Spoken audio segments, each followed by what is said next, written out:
Hey guys, in this video we're gonna fix a big and wide forehead using Adobe Photoshop. So let's get started. Alright, so here I have an image right here and you can see we have a big forehead. So I'm going to remove this out from this image. So let's jump right into it.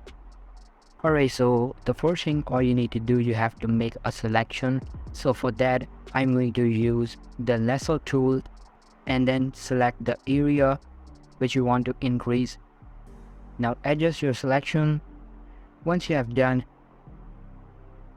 now go to layer tab, click on new, and under new you have to select layer wrap copy, or you can just simply press Ctrl+J.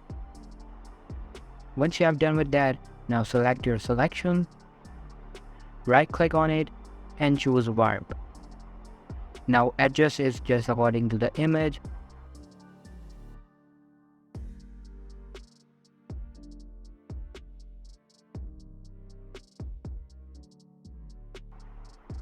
And we have done. This is how you can fix the big and wide forehead from any of the image using Adobe Photoshop. So all for today's video guys. Thank you so much for watching.